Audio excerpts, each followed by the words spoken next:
E to M, amen. Though God exists everywhere, God is hidden within our spirit. God residing in my spirit is my divinity, being ever present.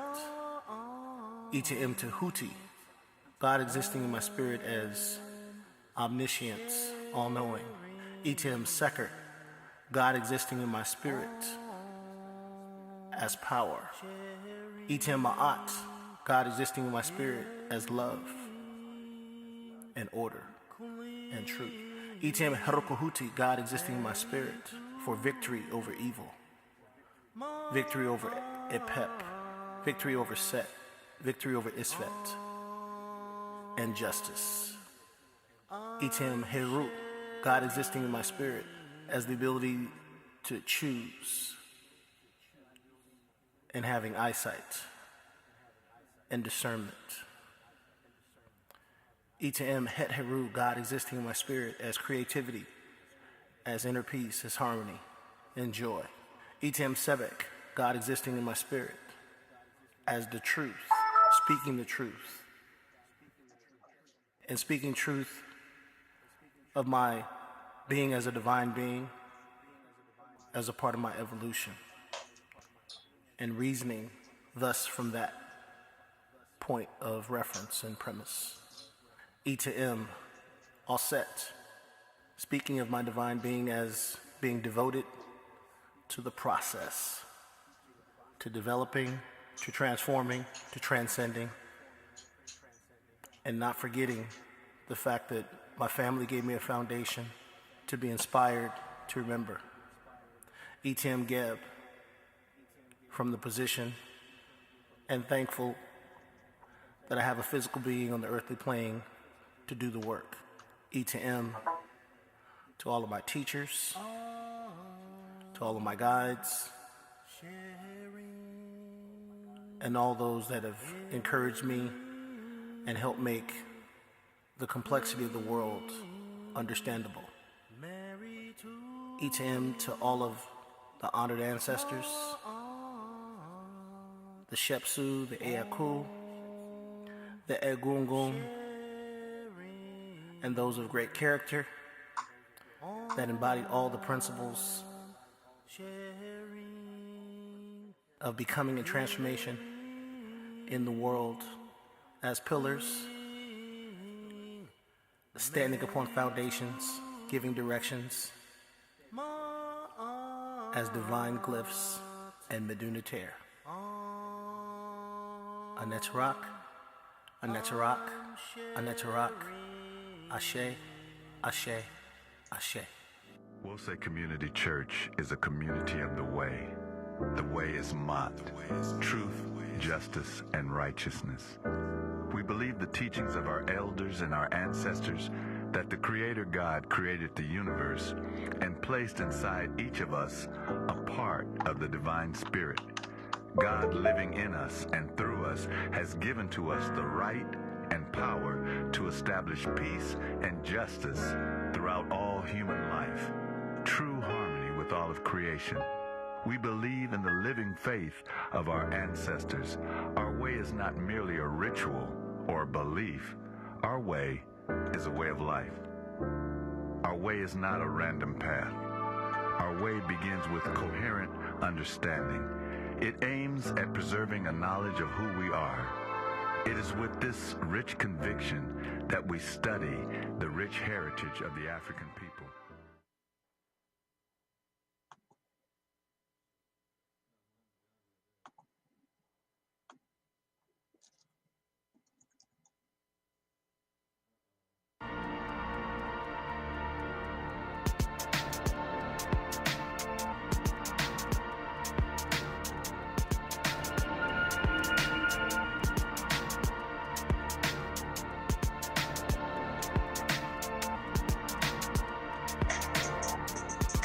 Yo, status is first, a certificate at my birth.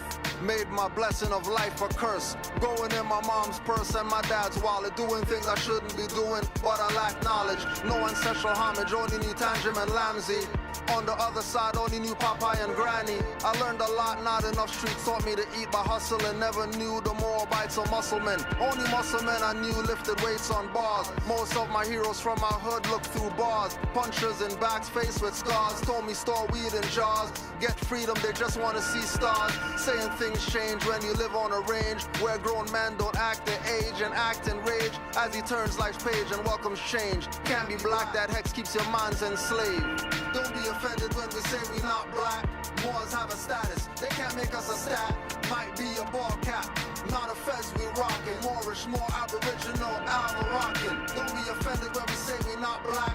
Moors have a status, they can't make us a stat. Might be a ball cap, not a fez we rockin'. Moorish, more aboriginal, Moroccan. It's not just me, my people are trippin'. Playing racism and prejudice, playing the victim. Victimizing themselves won't be responsible. Still calling Inquisition clan, highwayman, constable, and officer. KRS-One told you overseer. Faith is lost in fruition, open slap a believer. Believing when the root of believers lie. Conscious coons love to debate, I don't know why. Passing collection plates, conscious ties get paid. Followers dumb, it's not where you at but where you from. Too many mental blockages, clear you some. Like phlegm on your chest, correct your status, Moors would hear you son. With no stress or arguments, we forever students. Feel no way to dead a nuisance. Stabbed to death with facts and truth, left black and blue. Facing the corner with a dunce cap on you.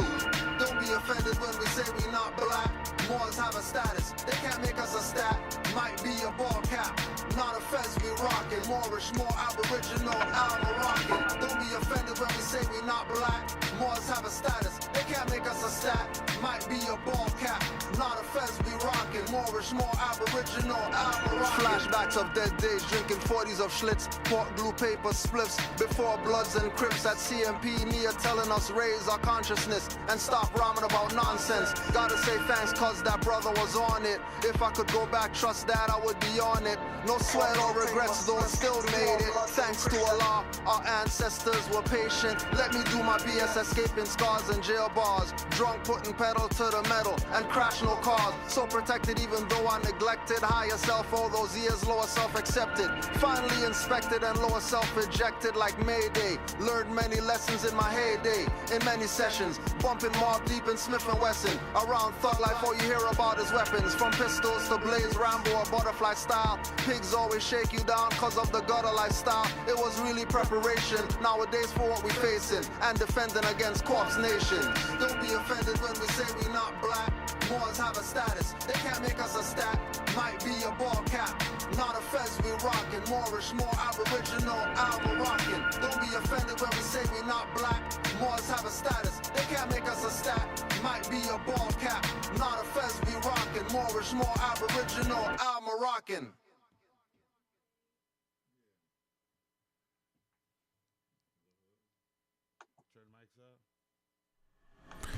Hello,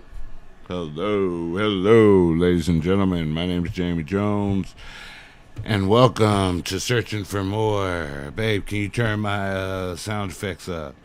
Today we have Charlene in the studio as the engineer,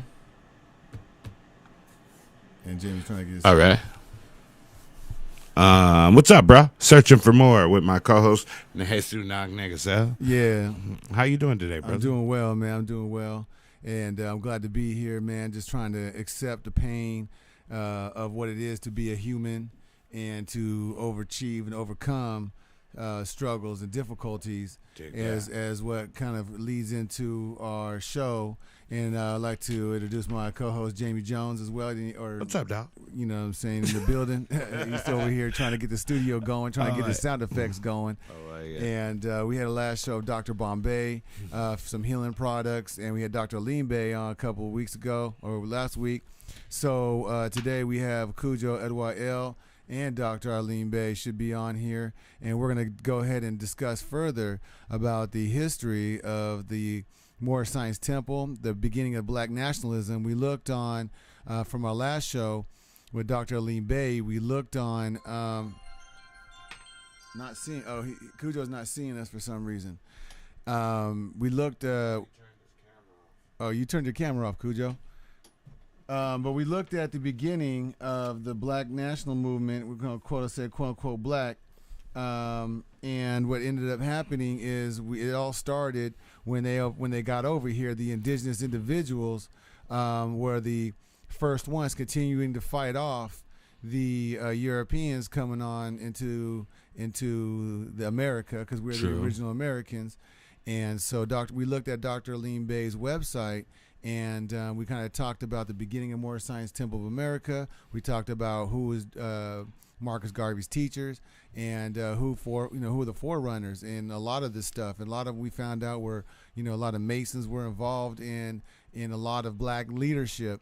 And so this is the second part of the series, and I have the opportunity to try to pull Kudjo Adwa from the Canaanland Moors. You want to check out his channel, Canaanland Moors, and to try to get Dr. Alim Bey on here to have a great discussion with these great minds who've been in the game in the Moorish Science Temple of America and helping people find their identity in Black national movement. Somebody who's been further along the road that I have to help clarify and help us to get a good history for those people who are still searching for more and coming into the Moorish paradigm. You can go to RV Bay Publications, and they've been out there. They've been the longest website in existence, giving Moorish information. It should be a good springboard for you. If you don't agree, there's always more than one way to skin a catfish or cat. Neither of those are kosher. And so I was going to introduce them, but you there, Kudjo? Where'd you go? There's a lot more. I'm here. Sorry about that. I had to get you, But welcome to our show, Kudjo, and thank you so much for continuing RV Bay Publications and Canaanland Moors YouTube channel and being active and getting individuals the information, because you're active and a lot of people are dirty Moors. You just had a show on with a lot of dirty Moors, and I just thank you for your time and for and for your service. So welcome to our show, my brother. Peace and love. Glad to be here. And thank you for keeping the people searching for more. Mm-hmm. Trying to do my part. I'm middleman. You know what I'm saying? I'm just middleman searching myself, brother. And how long you been what's a little bit of background history with you and the qualification, not qualifications, but, it's part of what, how long have you been in the Moorish movement and been active? What brought you there? Yeah. Before we get into further. Out in Canaanland, in jurisdiction that they call Toronto. And we've been doing community work, we'll call it, since like the mid-90s. Right. So we started out in the black. In the black. We started out in the black. We started out hating black. Then we saw some Asher Kwesi videos and stuff like that.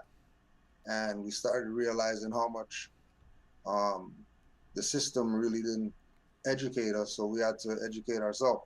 True. Mm-hmm. So during that time, just started getting information, all types of different sources.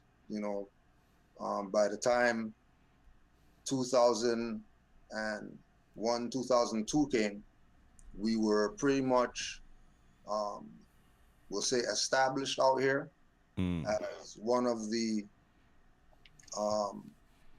organizations that were about getting our people information. We weren't even deciphering anything. Right. Once it was Asiatic or quote unquote black people stuff, we repped it. Right. Okay. So, we brought Black Dot here a few times. We brought Professor Griff here. Nice. We brought Bobby Hemmett here. Nice. We brought Phil Valentine here. Of course, Dr. Alim Bey we brought here a few times. Seton Ra Bey. We done Queen Mother Ima Coup, Dr. Boyd Graves, Obashango L, Rudra Sut Notorio, Queen Sisters Akina with the Nuwapians. Who am I leaving out? That's probably about it. And all those, you must respect for all those you forgot as well, because I'm pretty sure. Yeah, Islam, for real. Yeah. You know what I mean? So, so we had a situation where we had access to this building, and because of what we were doing in this building, the landlord, who was quote unquote Jewish, decided to just try to cramp our style. To put it kindly. Yeah. Once that sunk in, that okay, this is how big this really is. Right. You know that when you start liberating your people and waking up your people, and they start changing how they see themselves, and operate to a more positive perspective, that a threat to the system. So the point is to keep us in a dumbed down mindset. Very dangerous. Which is why we're in such a dumbed down mindset, because that was the whole plan all along. Right.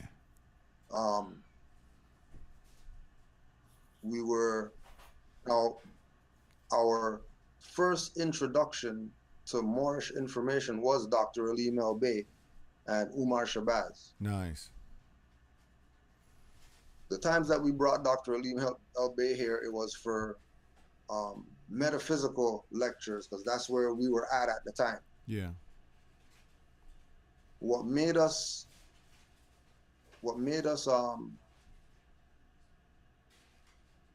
take that into high consideration was when, after the lecture, we're going back to the car. I think Dr. Alim had a red Jeep Cherokee or something like that.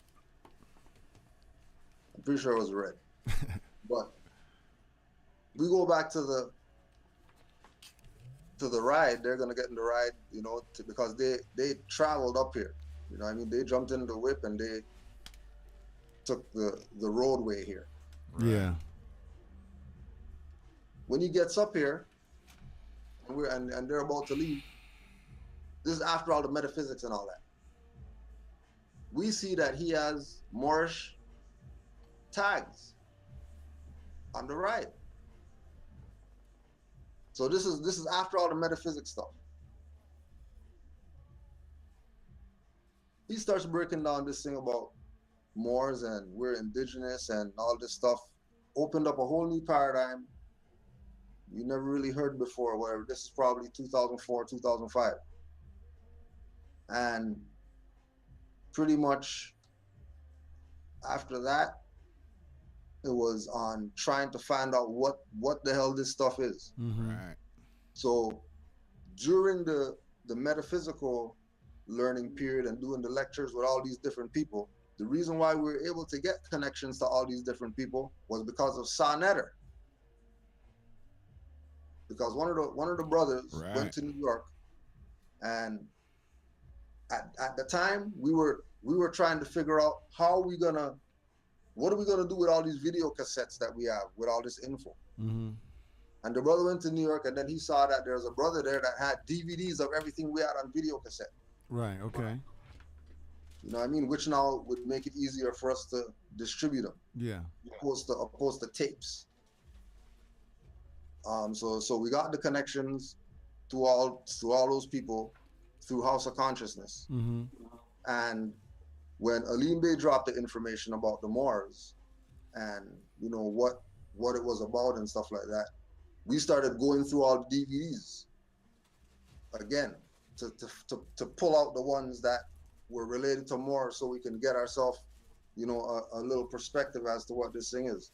So as we're going through the DVDs now, we're pulling out Taj Tariq Bey lectures. We're pulling out C. Freeman L lectures. We're pulling out whatever. At the time of first getting the DVDs from House of Consciousness back here, we saw those videos with the guys with the red hats. And we're looking at these videos with these guys with these red hats. Like, what the hell is this? What are these guys talking about? They're talking about something way beyond. This is 5-6 years prior to us really getting on this. Yeah. Right? So when we're going through these DVDs, we're bumping into Taj and all this stuff. We're listening to all these DVDs. We're like, what? This is what this is about? Like, no way, this is what this is about. We're talking, you know, like Hakeem Bey lectures. Mm-hmm. Just different individuals speaking from some sovereignty perspective. So we said, all right, we're gonna look into this. Found some Moors in Chicago. Went down to Chicago, 14-hour bus ride.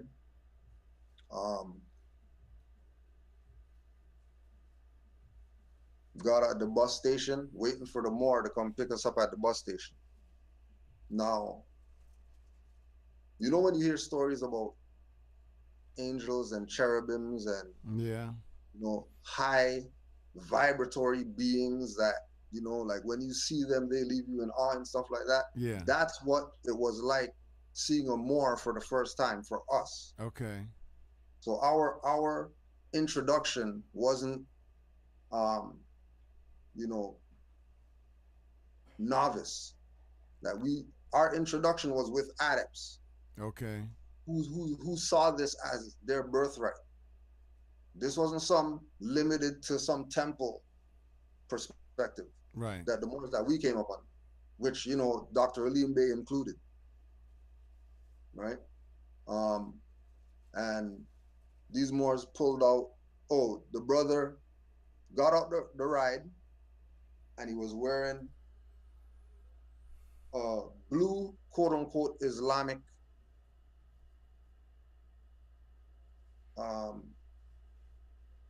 what are you gonna call it? Garb, right? With a fez to match the blue garb. Suited and booted.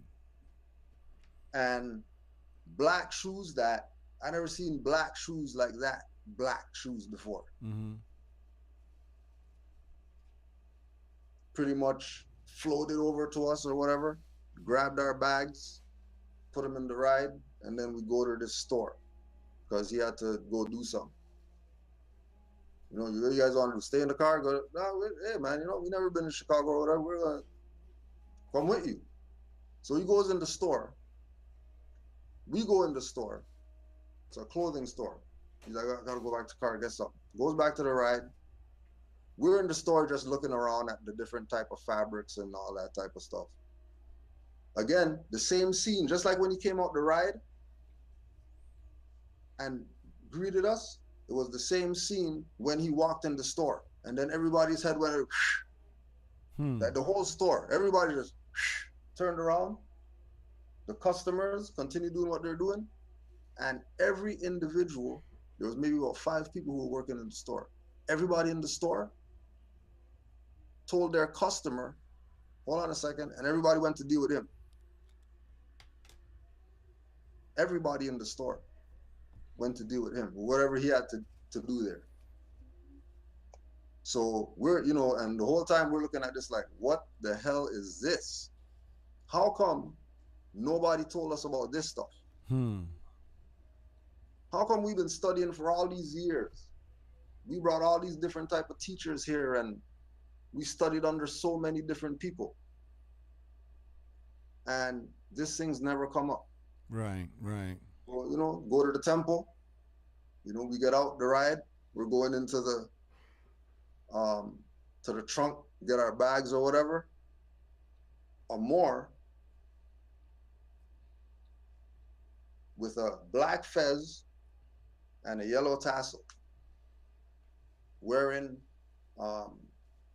soldier uniform. Islam gives me the hand crippling handshake and goes to grab the bags. So I'm like, don't worry about it, I got it or whatever like that. And the look that I got from him, because I was trying to do his job, made me yield for about an hour. Because it wasn't, when, if you came up in the street or whatever, and you had issues with people. Right. That you don't like or whatever like that. That's happening. And you get to see them face to face. Those moments of time before the action kicks off, it's like a challenge. You know what I mean? There was no challenge with him. We're talking about just a bag. We're not talking about some. Right. You trying to do him the courtesy. We're talking about a dude taking a bag. Right. His position was so concrete that I had to let him take my bag. Like, I do not want to fist fight him. I'm not going to fist fight him over my bag. Yeah, right. You know what I mean? So, and then that was the theme for the whole thing with these quote unquote individuals that we would say are muftis, Moorish Unified Front Toward Islam, the quote unquote army or the military or the police force or the whatever of the Moorish nation. Nice. Right? So they, took the bags, every door they're opening for you. Discipline. No matter where it is that you go. We went from the temple, went to go get some food. Muftis, get out the cars first, open everybody's door, open the door for them. While the people are in the store, muftis outside the door, standing guard outside whatever store they went to. And all this is on one of your first experiences? First experience. This is, and what we're talking about now, this is maybe like 4 hours in. Right. Wow. This is about 4 hours in. Yeah, I'm interested. You got me captivated. Continue.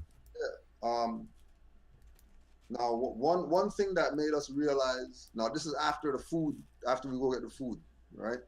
I noticed that they were just regular people. Like, they weren't somebody special. Right. They were presenting themselves like they're holier than somebody or whatever. They were just regular brothers that we know from the block where we're from, that are on some know thyself. All right. But their know thyself was like, our know thyself was here. Okay. Their know thyself was a whole different level of know thyself than what we thought with all our metaphysics and whatever like that about know thyself.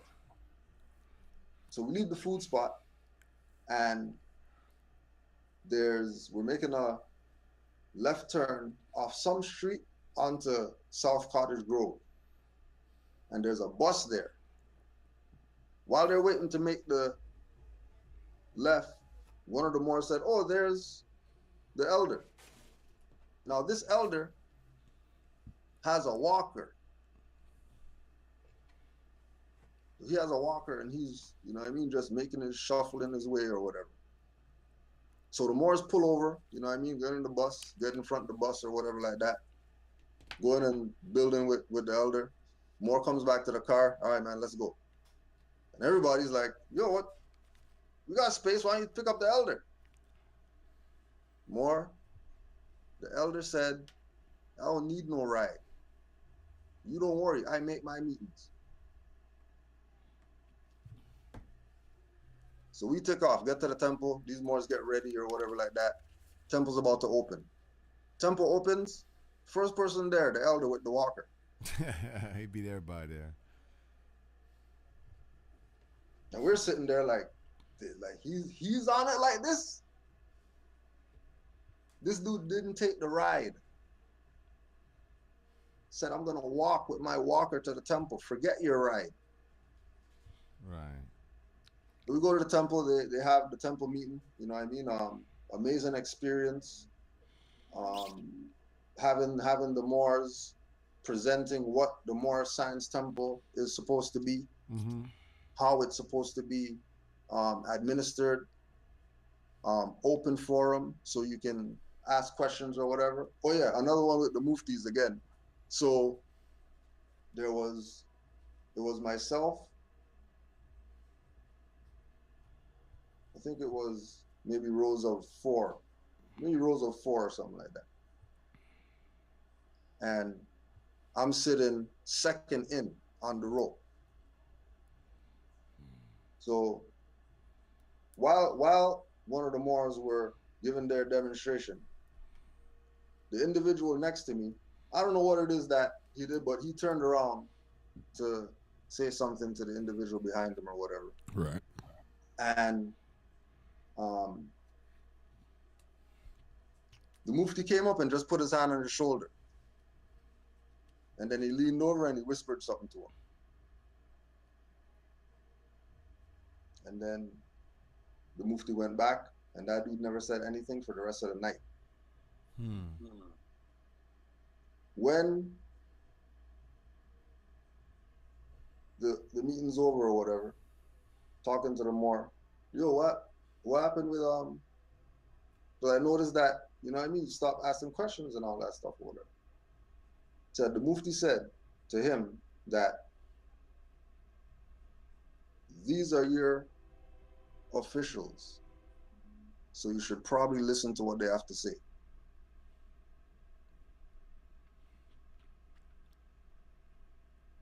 Now, when you look at what the Moorish Science Temple is supposed to be,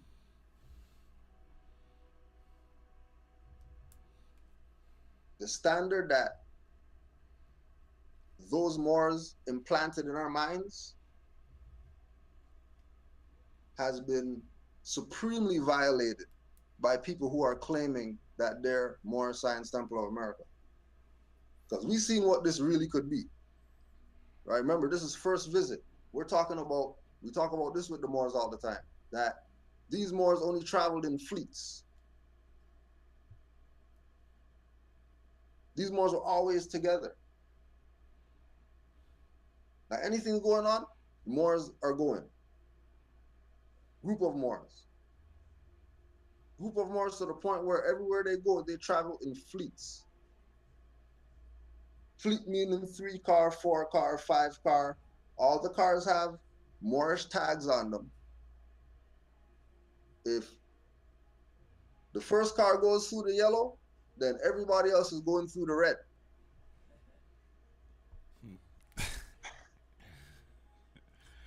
And remember, this is Moorish Science Temple we're talking about. This is not some rogue Moor. Right. Some Moors who come from Temple number 1 in Chicago. Okay. Who realized that, hold on a second, what these guys are doing is definitely not what Noble Drew Ali brought. And they started exercising as what this is supposed to be. These Moors were getting like all types of backlash. Why? Because they didn't want to be passive Moors. They didn't want to go to the Moorish Science Temple of America and sit there and sing hymns to Noble Drew Ali Moors. They wanted to exercise their birthright. They went to court and tested stuff out and seen that, hold on a second, you mean you guys really don't have jurisdiction? If once I tell you that what my status is, then it is what it is then. And that's what it's all about. It's about activating and knowing who you are and being active within regardless of the rigid religion of it, is practicing and being active civilly. And you know, and a lot of individuals I think you try to address are individuals who are trying to be individualistic and not collective, you know, within the Moorish paradigm, and causing disruption and splitting and causing, you know, putting down other Moors, you know, because I know there's more than one way to solve a problem legally or to go about finding remedy. Right. And so I think we have Dr. Alim Bey on. So as well, is he on right now, Charlene? He's not on. He should be coming on. So coming from that experience, before we get to where the temple is today, after Marcus Garvey and after Drew Ali, I would like to talk about the rise of Nation of Islam. And that's a very impressive story, man. That was really touching, and I think that brought a lot of clarity on what the Moorish Science Temple can be, and it needs to be disciplined. And I see that discipline within the Nation of Islam, and I don't see it any other way else except for the church deacons, you know, on the weekends. But then during the week, that kind of goes out the window. So, so what is your understanding from after, you know, AD, after Drew? So we have Drew Ali, he dies. You might want to talk about his leading from his death and what happens, and with Marcus Garvey, what happens, and how do we get the Nation of Islam today to take over the Moorish Science Temple? Because Dr. Alim Bey told us there was a transition from, you know, after Drew Ali died, it was the Nation of Islam already with Drew Ali, as it was already called the Nation of Islam at that time. with Drew Ali, and then now it formed into something else. Is that what is your understanding? Well, with the transition, right? Mm-hmm. The transition was really Can we try to for call Dr. Alim Bey? other people to claim the position of the prophet. Not, don't get caught up in the organization Okay. names or whatever, even though that's part of the history. Mm-hmm. But what it was individuals who recognized the fame and nobility of the prophethood. Okay. And knew that after Noble Drew Ali passed away, because majority of these people weren't studying like he told them to do, mm-hmm. they were followers. So all somebody had to do was say that they're Noble Drew Ali reincarnated. Because these people don't study, so if somebody says they're Noble Drew Ali, they're gonna jump on the bandwagon. Fard, when you check the record of the founding of the Nation of Islam. Yes, sir. When it was Allah's Temple of Islam, they used to call Fard Muhammad Prophet Fard. Yes, they did. All right. So why they calling him Prophet when prior to 1930 he was a Moorish Science Temple member? Why wasn't he Prophet then? Because or basically all these people who claim to be the Prophet come again, why weren't they Prophet when Prophet was around? Because they were trying to. I see here from the documentation. I got, am I allowed to tell you? Am I allowed to tell people where I got this from? These files? Yeah. Okay, I got these files from my brother, from Kudjo, Canaanland Moors, and in here it talks about Edwards. Edwards L has a case against the Moorish Science Temple of America, claiming he was reincarnated at a time, being the prophet, trying to take the land. So this is one of the cases I came across all this documentation, and he was one amongst many. And so you're saying Farad Muhammad was an individual who came out of the Moorish Science Temple of America and established the Nation of Islam. How did he go about doing that? How did he go about doing that? Since he wasn't a prophet then. It's very easy to do. All you have to do is change the sign on the building. Okay. Tell me about it. He just changed the sign, brother. He just changed the sign and put Nation of Islam on the same building. Fard Muhammad was a temple head. Okay. Elijah Muhammad was a flag bearer. We have pictures of that. Yeah. So if they're part of Moorish Science Temple of America with Noble Drew Ali, why wouldn't you carry on the tradition? Why wouldn't you? That's a very good question that I don't think both of us could answer, because they're not here to answer that. But I think people can. I mean, even if they were here to answer that, they're not telling you. Right. They're gonna tell you that Allah gave them some power to do whatever. Right. They know Allah never gave them no power to do whatever. And no disrespect to the Nation of Islam, of course. No, not even taking anything away. No, not at all. The fact of the matter is that, for example, the fruits of Islam is the Mufti force. Okay. When you check early fruits of Islam, they had black fezzes. Yes. What they got black fezzes for back then, and now they don't got fezzes anymore. What happened? Why even take the fez out of? Because you were brought up in Moorish Science Temple of America, so why not carry on that tradition? Do you think it had to do with some of the mainstream, trying to get the mainstream people in and get that money, kind of like, I'm not trying to be disrespectful, I'm asking questions. Or was it a power struggle? Was it a power struggle? Was it trying to get mainstream and trying to get that money in donations? The power struggle was between everybody who wanted Noble Drew Ali's fame and nobility. Okay. Who wanted to be the number one guy. Okay. Right? So for example, let me just screen share something. Yeah, please do, brother. And we have him, go ahead, you share. I have a question, but go ahead. You have a question, Jamie? I thought you had a question. Cause I'm going through this documentation, and Kudjo just gave me. You can see this? Yes, sir. I see that. All right. So on the right, December 27, 1928, Lomax Bay. This is in Detroit. Dear brother, be very careful of propaganda and news that you hear. There is a certain movement from the churches to destroy our movement and dishonor me, and that have men paid both Europeans and Asiatics. And any outside letter that you receive, let me know the message. Then I will know that you are a Moor. And I favor Moors. Keep in mind, he didn't say Moorish Americans yet. For those people who say Noble Drew Ali brought some Moorish Americans, whatever. We Moors must stand in unit. We stand together according to deeds and actions and not by words of lips. This letter is to be read to the temple. The 8th of January is my birthday. That will be your Christmas, and all presents are to be sent on that day. I look for all faithful Moors to send me a present on that day, no matter how small or large. Let it be finance or domestic. It is a law of Allah, and not mine, as I am only his son, one of his sons. We are under the crescent and star, the same as other prophets have been, and the world is under the same. Love to all. Peace, Noble Drew Ali.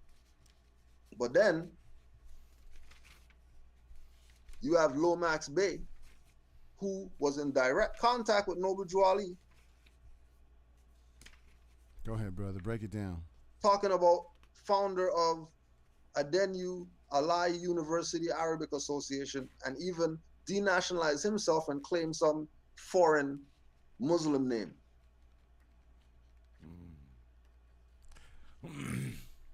So this is what the leadership that was around Noble Drew Ali did with what Noble Drew Ali gave them. Right.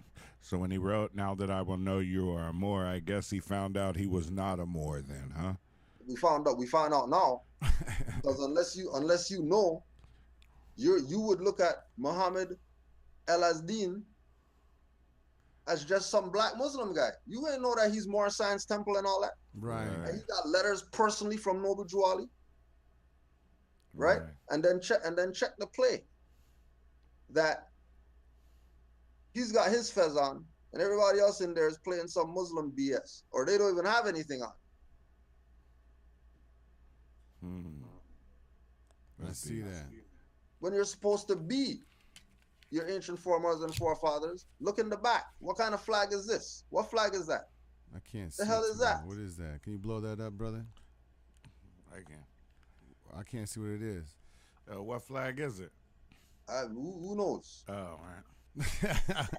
Yeah, okay, that's good, because I couldn't identify with it. It looked like it got some kind of cross up in there, some kind of X. Pirate flag. Pirate flags are Moors. Well, let's get a different. Did the screen change? No, sir. No, we still see what you're showing on here. All right, hold on.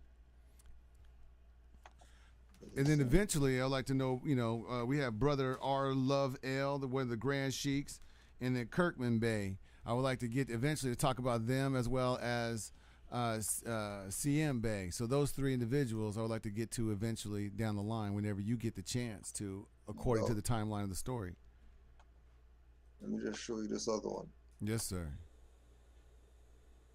All right, so this is 43 now. Okay. The same thing that Lomax Bey was part of. Okay. Right? Universal Arabic Association. And these people have the same flag. Yeah. What flag is that? Who knows? It almost looks like one of those old Moorish flags, whatever, the Islamic flags with the.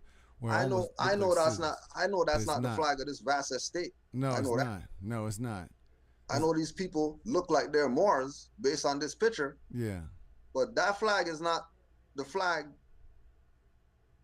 of the nation. No, it's not. They created a new flag.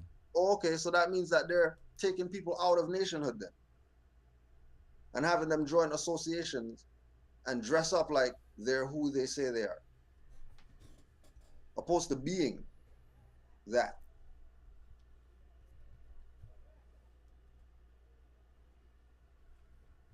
So, okay, so where does this go from here? How is this temple still in existence? Does this temple lead into the Nation of Islam? So Maxwell, go ahead. The point of showing this is to show that everybody took what Noble Drew Ali brought and did their own BS with it. Okay. Instead of sticking with the program. So we could be out this mess that we're in right now because of these people doing this BS. Mm-hmm. What was this? What was their holy book? Was it just the regular Quran? Who's that? This Unity Islamic Society of America. I'm not Unity Islamic Society of America anything. No, I know, but what was their holy book that they used? I don't know. There's their name right there. People could go do research if they want to. I personally didn't want to research them. It ain't nothing to research. Nothing to research. And the leader. Because this has nothing to do with my birthright. Because these people are down with the Lomax Bay people who are sellouts of the prophet. Directly or indirectly. But that's not none of my business. Because I have a prophet that told me what's up. And he took away all the secrets. So if people have secrets, for example, this idea of after 1930, how come none of these stuff, these organizations, associations, or whatever, that are somebody today, where were they around the time of the UNIA and Moorish Science Temple? Good question. All these people's descendants were either part of that or part of the Moorish Science Temple, part of the UNIA, part of the Ahmadiyya movement, part of the Moorish Zionist Jews. None of these people didn't exist. It's no different than what we see today. With all these people, everybody got a YouTube page. They're the scholar of the world. But 5 years ago, they weren't around. How are you taking them serious? They weren't even here 5 years ago. Yes, sir. Now, so let me ask you the question. Who were the major offshoots? Okay, can you call Dr. Alim Bey right now? We're going to get him on the line. And if you haven't checked the chat line, man, it's cracking in the chat line right now. And, of course it is. You know what I mean? So we're gonna address this a little bit later on, but we're gonna continue the show. We'll get to the comments towards the end of the show, and Dr. Alim Bey and Kudjo will be glad to answer any question you have. We have some very active Moors on here, and we're glad to have you on. So could you please, for the history after Drew Ali, can you list? This is not a test of your knowledge, but could you give us some of the names that come off of your mind that are the individuals who are antagonistic to Drew Ali and spinning off of and taking his stuff? And I know we have some good positive names that people could follow, like CM Bay was righteous, I believe, from what I understand. So what were some of the negative names that did some stuff like this that you disapprove of? So we can start with Noble Drew Ali Plenipotentiaries. I love that book. Black Colored Addiction. Who wrote that? Oh, this is a Kudjo L book. That's a Kudjo L book. Yeah. At khalifamedia.com. I'm going to have to get that, man. I'm going to get that. Right. I want an autograph copy. Just go ahead, brother. Break it down. So as you're saying the names, the ones mentioned in here, Emily L., who was the official Supreme Grand Sheikh after Noble Drew Ali transition. Supreme Grand El Sheikh. How could you be supreme?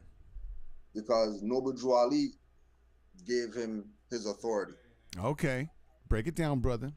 There's letters in the same files. There's letters from Noble Drew Ali to Mili El, telling Mili El that, I want you to be the one. And he gave him the title as what? People didn't like that. What was his title now? Just for the Supreme Grand Sheikh. Supreme Grand Sheikh. You hear that? Supreme Grand Sheikh. The first Supreme Grand Sheikh. Now we'll just go on, just a little excerpt for him.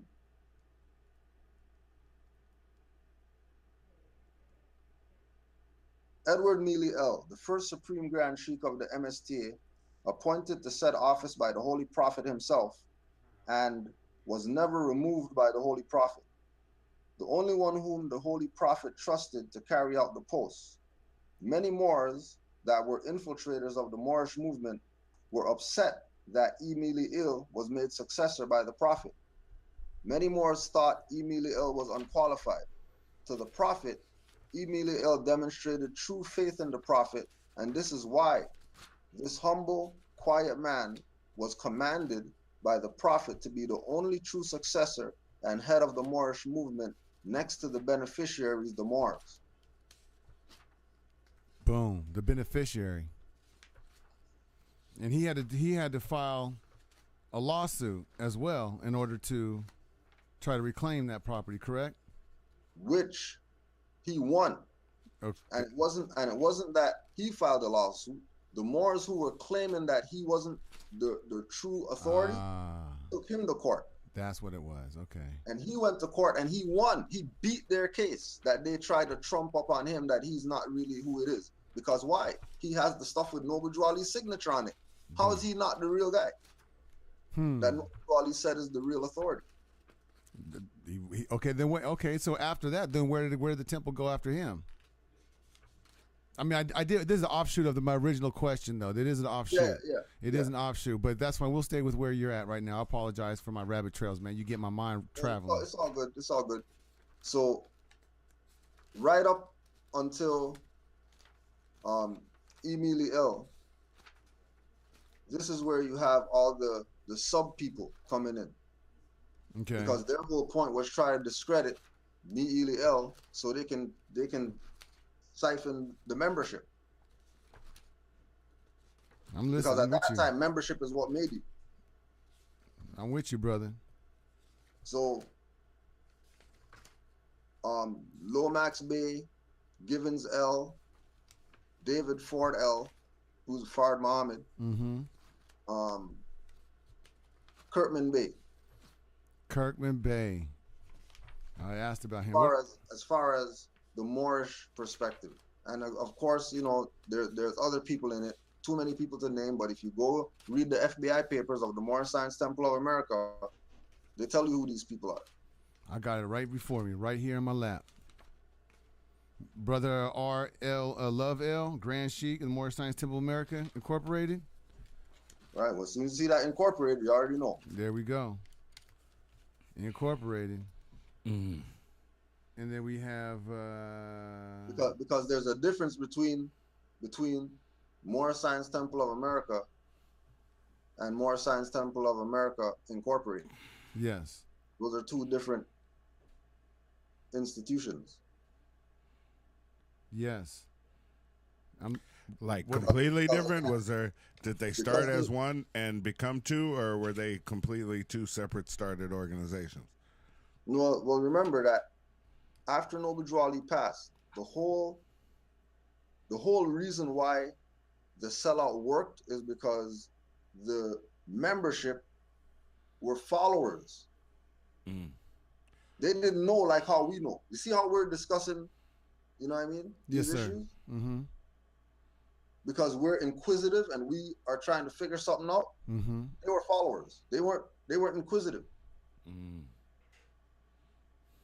They were join this thing, get this card, and then you just get these donations. We over here singing praises. Right, and go to the services and all that type of stuff and all that. We got Jay Givens L and Jesse's. And again, all this is in the FBI papers. You got my camera up, Charlene? You got my camera right here. You can contact Kudjo Edward L for these papers here. I've been reading through this, and this has a thick documentation of everything you want to know. Also, get his book. You know, you get his book right here. I have all the papers right here you need to know about the Moorish Science Temple of America, the takeover, the cheat. This is the cheat sheet. It's thick. I'm going through all these cases, and I'm seeing all these individuals. Kirkman Bay's up in here, newspaper clippings. And also too, remember the idea of the what they call the Great Schism in the Moorish movement. Right. This scattering of all the concepts into all these different ideas. Remember the front of the book, the author's telling you, don't reproduce this. Now, why would screen, Charlene? that Go ahead. be kept away from the people? Why? Because the people need to know who these sellouts are. Yes. The people need to know that there's Moors. When Noble Ali told Moors, never sick the European on your brother. Come on now. Come on now. And then you have papers with Moors with their name in there, taking other Moors to court and stuff like that. It lets you know who the sellouts are. So Richard Art Edwards L is the sellout Moor? No, that's the one. Wait. No, that's the person who compiled it. All that stuff that's there. Okay. Right? That same individual checked me on why do I have it? Ain't no copyright on it. Oh, this is copyright 1996 on it. But why do I have it? But I'm Moorish American. Right. Why do I have it? Right. It's your Why birthright. wouldn't you want me to have it? It's your history. Because it's history. Right. It's what happened. It's not a sellout or a whatever. That's the subject matter, but it's history. Yes. Yes. It's just like with Noble Drew Ali and people stop at 1913. They don't go back to what Dr. Alim and them are dealing with. The whole part that he's Washita. That's what we was talking about. The Ishmael tribe. He's Eliza Turner, Henry Turner, and all that's their family. Come on, man. Go there. So it's a history. It's not, oh, the Washita are better and then the Moors aren't better, so we're gonna do the Washita because they're better. What you talking about? It's all related. What you mean? Deuce Muhammad Ali came from the Sudan, and he linked with Marcus Garvey. Yes. Yes. Deuce Muhammad Ali was fez wearer every day, all day. So nobody could tell me that Garvey didn't know or didn't have some type of interaction with Moors. Because Deuce Muhammad Ali wrote for his paper. So if Deuce Muhammad Ali could write for his paper, then Marcus Garvey knew who Moors were. Yes, and we talked about last time there was a connection. Obviously, I believe there's a connection between Deuce Muhammad, Marcus Garvey, and Drew Ali. You know what I mean? We have a lot of similar teachers leading. Like if you were a higher ranked Mason or whatever, you were higher ranked in the larger structure. The individuals who are the kings are going to be able to move the pawns, are going to be able to move the bishops and the knights and so forth. So just because individuals didn't have direct contact or communication doesn't necessarily mean that there was no orchestration going on. Right, exactly. This is why, for example, let me find this other thing right here.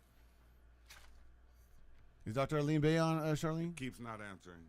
Oh, keeps not answering. Okay, he told us to call, but he. Yeah, something you know they don't want these ones happening, so don't, you know what I mean? Don't think that they're not trying to stop this. Don't be surprised, huh? Please don't be surprised.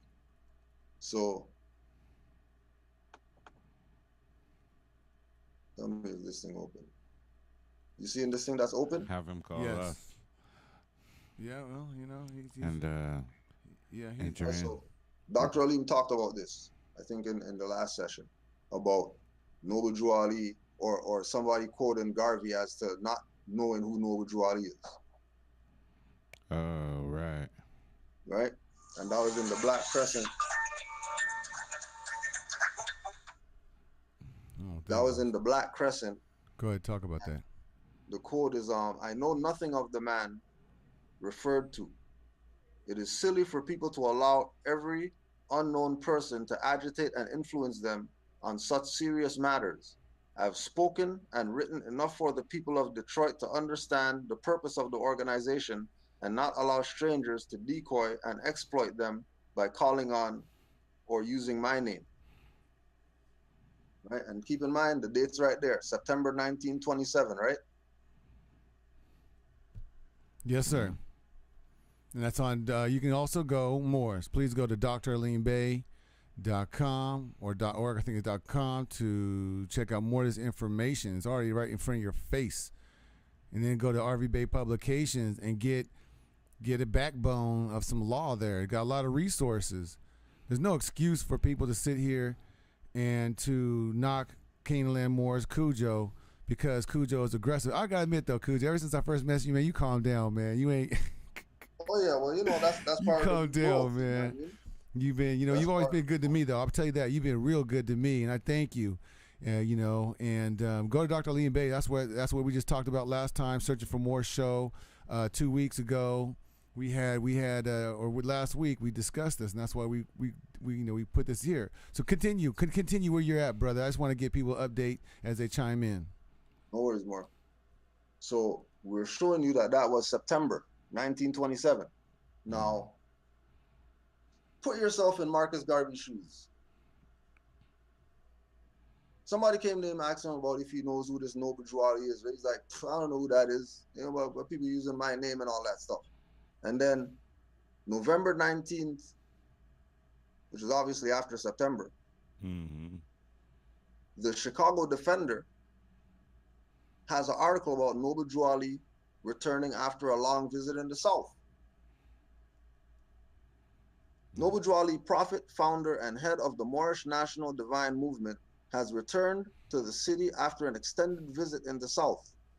Prophet Ali motored from Chicago to Atlanta, where he spent a few hours visiting Marcus Garvey in the federal prison.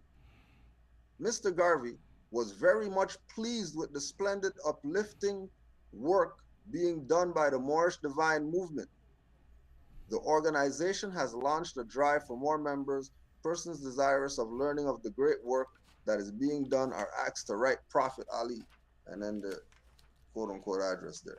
Now, Marcus Garvey, so remember, that was September. He was saying that he don't know nothing. And then all the Garveyettes are using that as a reference point to say, these Moors talking BS or whatever. Okay, well, we got the article saying that they met. And not only that they met, but Marcus Garvey was pleased with what it was that Noble Drew Ali was doing. Now let's go ahead and answer this question. And everybody who's asking has a lot of questions. He says, well, yes, we are. You said you was going to call.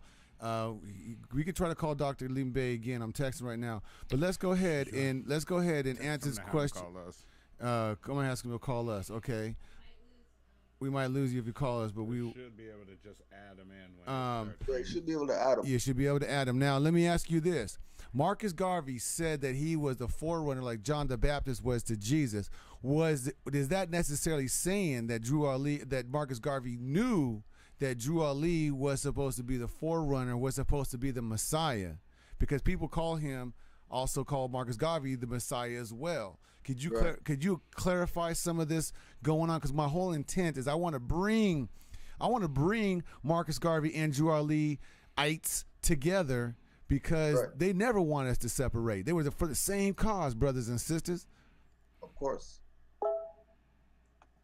No. So is that us? No, he's not answering. All right.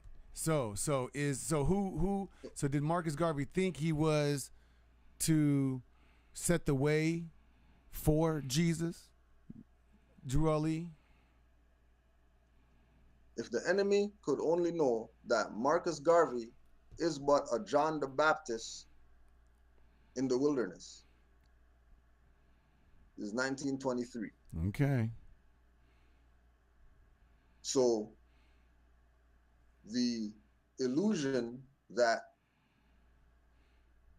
the people are under with regard to this concept of, hold on 1 second, let me just get this camera on.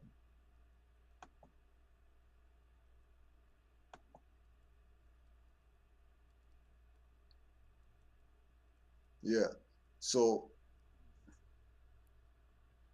when we look at Marcus Garvey being the forerunner of the Moorish movement, it's directly related to Noble Drew Ali saying that, right? Okay. It's known that the forerunner is not the Messiah. It's not the Messiah. The forerunner is not the Messiah.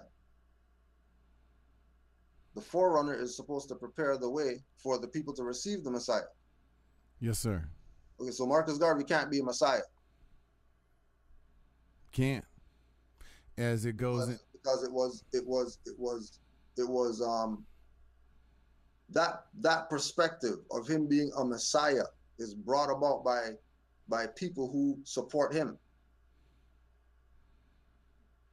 That's not a concept outside of North America. Outside of North America, everybody knows he's a forerunner. Why? Because he was teaching people about nationhood. Mm-hmm. So he's teaching people about nationhood. He sure was. Again, remember, after the visit that he got from Noble Drew Ali, then he writes a letter, which is in the in Marcus Garvey's book. He writes a letter to all these so-called Garveyites. And in this letter to the Garveyites, he tells them this. Now, if this doesn't prove that whether he knew it or not, but he was ushering in the coming of the prophet, people have not studied Marcus Garvey. If you devote as much time to studying Marcus Garvey, then the amount of time attempting to persuade me that you do, you would be aware of this fact. Page 268, Philosophies and Opinions. Blow that up. 268, Philosophies and Opinions of Marcus Garvey. I had Yes. that book. I haven't read that. Because page. the Negro is not happy and will never be until he is restored to his own nationality. What did Noble Drew Ali bring back to our people? Nationality. Who was Marcus Garvey talking to?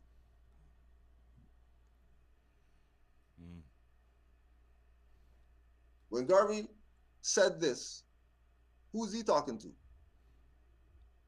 He's talking to the people.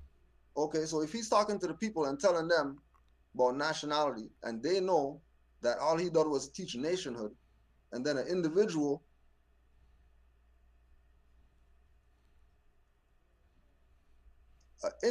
now comes and gives you that thing that your leader guy said that you need in order to be happy. Wouldn't it be logical to accept it? Yes.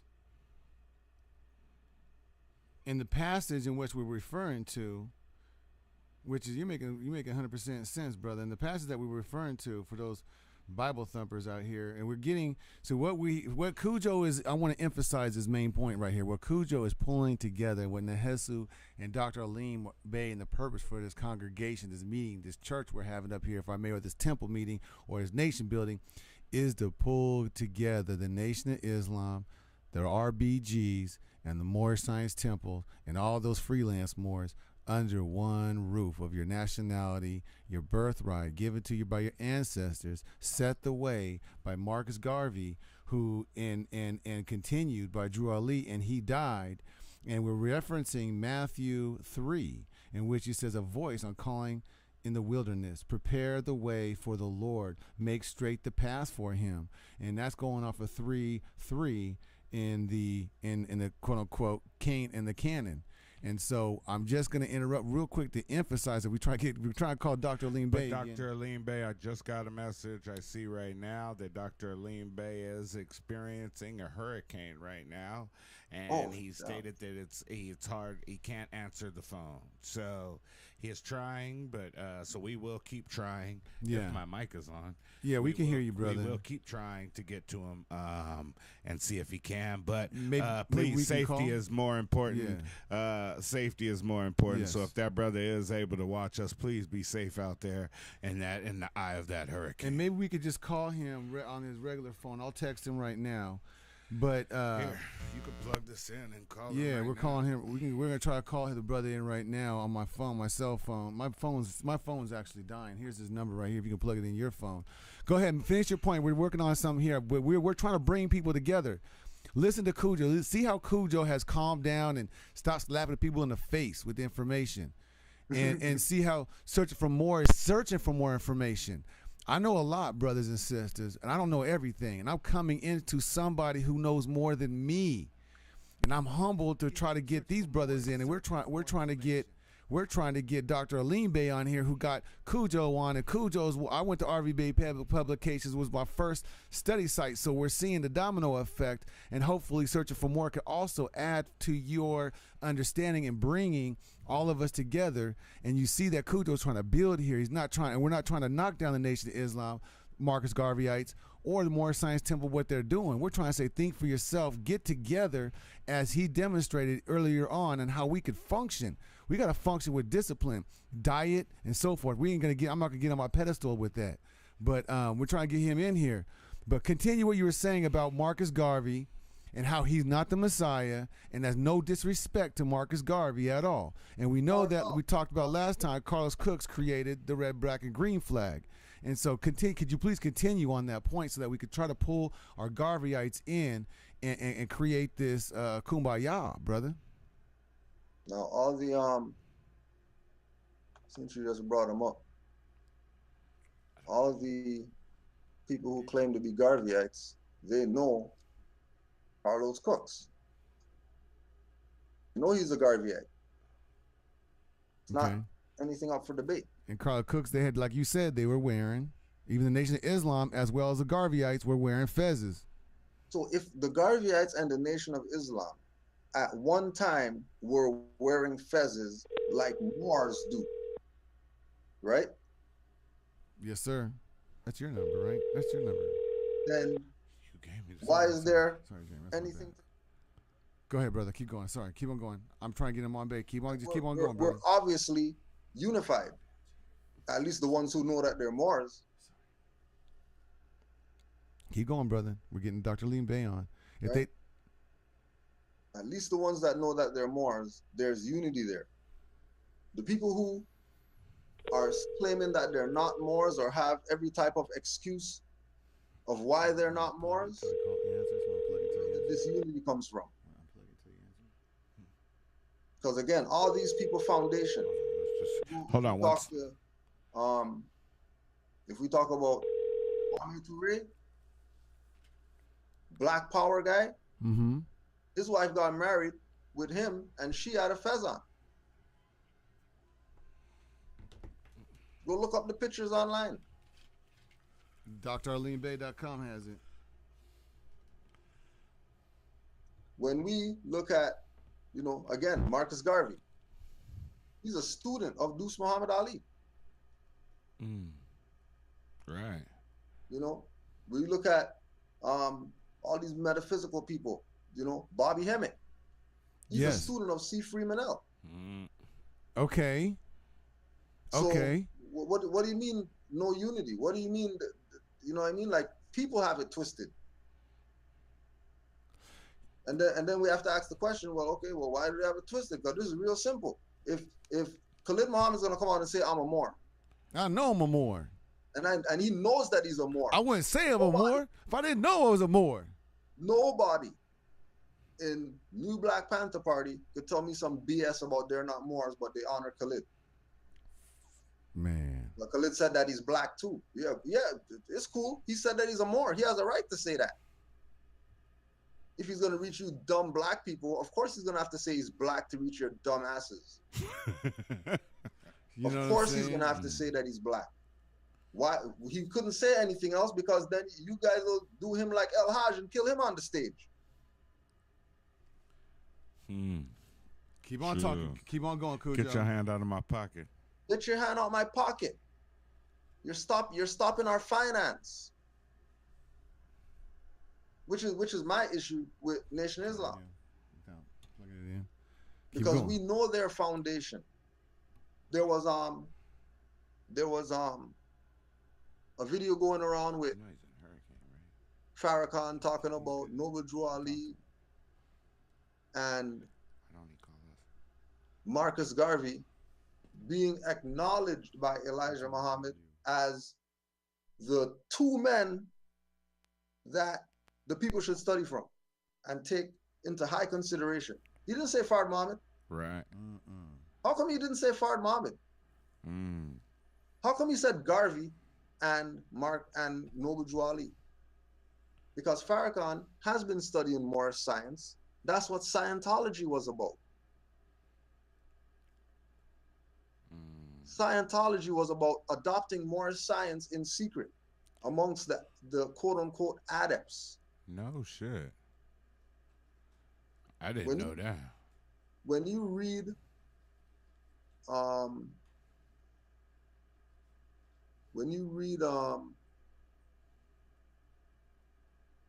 Peter Moon, European talking about how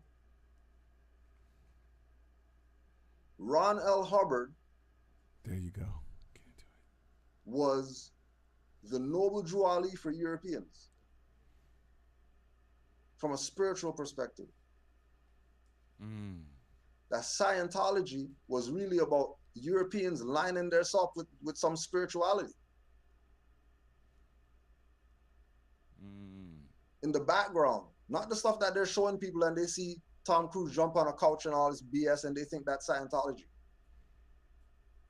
Right. Well, if they're teaching the Moorish principles in secret, would we go join?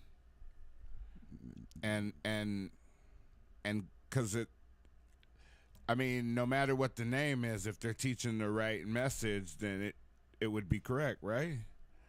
But they're not. From a spiritual perspective, from a divine perspective, but the prophet said this is also national, not just divine.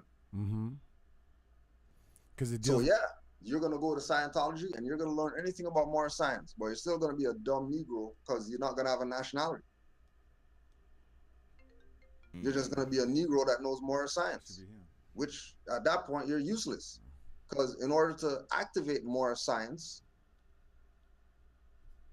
you have to have a Moorish nationality to tap into the frequency of the science. Why you think? And we think we have them on there. I'm sorry. Finish that point. All right, here we go. Here we go. Well, peace. Hey, welcome to the show. Kudjo L is finishing a point, Dr. Alim Bey, and then we welcome you to the show. Go ahead, finish your point, Kudjo. Why do you think that when the so-called Europeans went to Kemet to learn, they only got a certain amount of degrees? 32, 33. Because they couldn't digest it all. Because they weren't ancient Egyptians. No, they're not. So you're not gonna get certain things. Because it's not your birthright. Same thing with the Moorish science. You can talk Moorish science all day, but if you're not a Moor, that's never gonna activate. You're just talking. Yes. Welcome to the show, Dr. Alim Bey. Kudjo's over here. Islam, Dr. Alim. All right. It's good to have you on. We're kind of, Kudjo and I right now got into Marcus Garvey, went all the way through. Kudjo kind of broke down individuals that went off on the offshoot, talking about Fard Muhammad, Elijah Muhammad on the offshoot, not teaching the divine rights of the Moorish Science Temple of America, and incorporated and incorporated. Well, you don't turn off your camera, Kudjo. Put that thing back on. And I'm gonna be back. I'm just stepping away with it. And we got to the point where he just went through the individuals that backstabbed Drew Ali and didn't do so forth, and how there became a grand sheik, which was honored by Drew Ali to fulfill his duties after, who was supposed to be the successor. We talked about a couple of court cases now, and we're bringing in the Nation of Islam, the RGB movement, and so forth. And we've covered a lot, and I would like to hear some more information that you feel is pertinent for bringing our people from the Marcus Garvey group, from the Nation of Islam, even out there the free radical Moors, and under the Moorish Science Temple, so bringing us back together. What would you like to add to this conversation, my brother? Right. Well, by 1929, Noble Drew Ali had created a multi-million-dollar empire, and so there was jealousy, amongst the so-called rank of the Moorish Science Temple of America, especially among the high-level businessmen. And one of the officers was Sheikh Claude Green Bay. Okay. All right, who accused Prophet Noble Drew Ali of wasting MSTA revenue on himself and a succession of women. Now, Noble Drew Ali's wife, who was Pearl Drew Ali, Claude Green had a crush on her. He crushed her.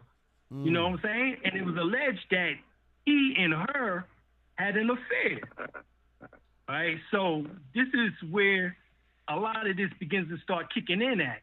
And if I don't know if y'all ever seen the picture, it was from January the 8th, 1928, in which that it shows you the Moroccan flag upside down, and then also the United States banner turned towards the left, and then he's looking real harsh at Pearl Drew Ali. And it was in the headquarters at Unity Hall's headquarters in the office, and he's giving it that look. Now, what we find out is that Moroccan flag inverted, and then that United States banner facing the opposite way, this all symbolized distress. Yes. So there was distress, and that's what that picture was showing. So this is just some of this that was going on, and who was in with Claude Green Bay, in cahoots, I should say, with Claude Green Bay was Lomax Bey, who was the Supreme Grand Governor at the time over Detroit Temple No. 4, which was located at 1423 Illinois Avenue in Detroit, Michigan. Now, the strange thing about that is that after Lomax left the United States because of everything which that was going on with the MSTA,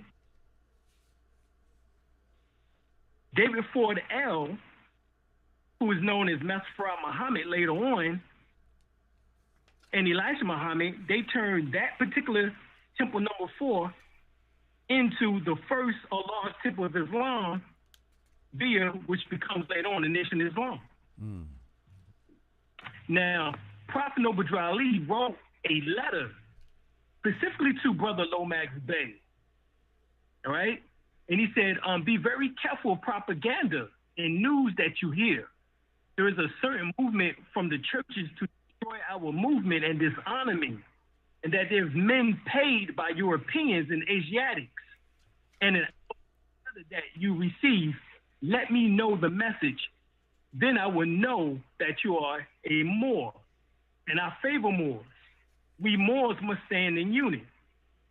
We stand together according to deeds and actions and not the words of lips.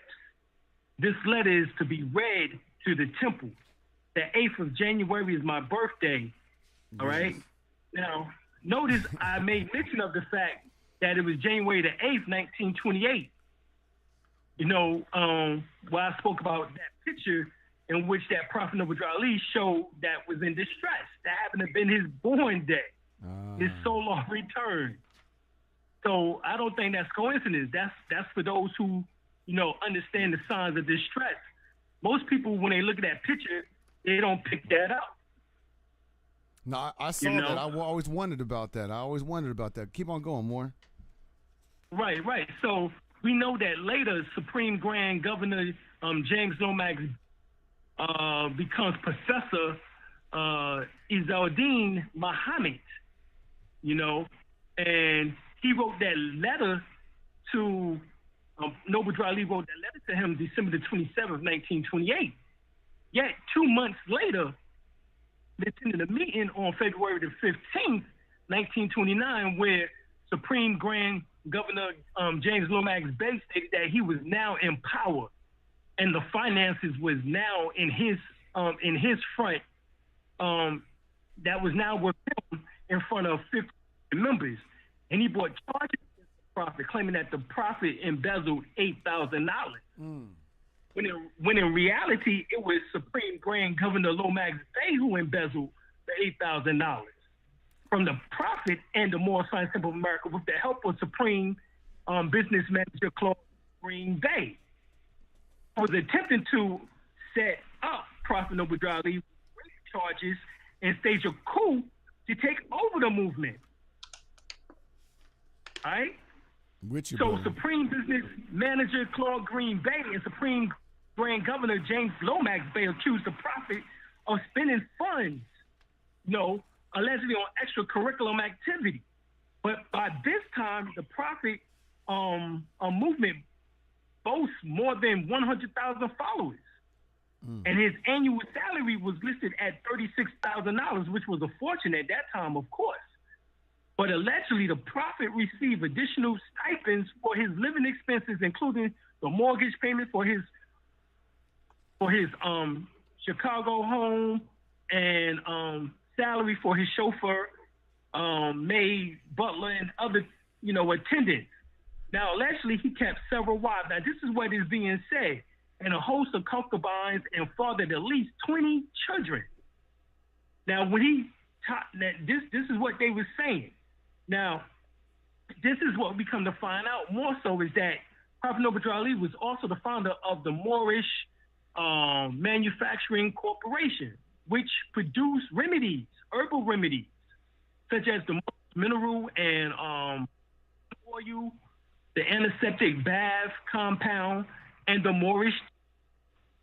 Also, his followers began to establish a variety of businesses and business enterprises, including restaurants, grocery stores, furniture stores, clothing stores, laundry mat, real estate firms, etc. And you can get this information from the Moorish Guide, also the Moorish Review and the Moorish Voice. All right, but this is what took place, and so we find that Supreme Business Manager Claude Green had a special meeting with Supreme Grand Governor James Lomax about removing the prophet, placing Supreme Grand Governor James Lomax as the new head, and that's what happened. And even started his own organization, and if necessary, it was believed by them that the Supreme Grand Governor James Lomax had enough followers in Detroit, and Supreme Business Manager Claude Green Bay had enough followers, including Grand Sheik Small Bay, Supreme Secretary Pearl Drew Ali, and ADAP Charles Kirkman Bay to pull it off. So these were the conspirators. All right. The original members of the Supreme Grand Chairman of the council, you had the Supreme. Let me just say it like this: you had the original members of the Supreme Grand Council. That was Prophet Noble Drew Ali, Brother George Blackwell Bay, out of Chicago, Illinois. You had Brother Richard Ross Bay from Chicago, Illinois. You also had Governor Grant, Detroit, Michigan, Temple number 4. You had Governor E. Millie Ill, all right, who became the Supreme Grand Sheik of the MSTA, and from out of Chicago, Illinois, Temple number 1. All right. The Claude Green, Chicago, Illinois, Temple number 1. You had Sister Pearl Drew Ali, Chicago, Illinois, Temple number 1. So the Supreme position was Supreme Grand Governor, Supreme Grand Sheik, Supreme Business Manager, Supreme Grand Grand Chairman, Supreme Historian, the Supreme Treasurer, and Supreme Secretary. Nevertheless, we come to find out that James Lomax Bay, Claude Green Bay, Smalls Bay believe that they have followers from Temple number 3, 4, 7, 9, 15, and 18.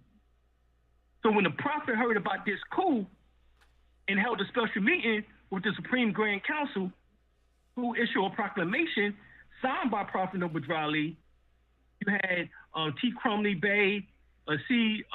Charles Bay, removing 4 members, and the 4 members were James Lomax Bey, Claude Green Bey, Pearl Drew Ali, and Small Bey immediately, having all move and dismiss them from their official positions and enrollment.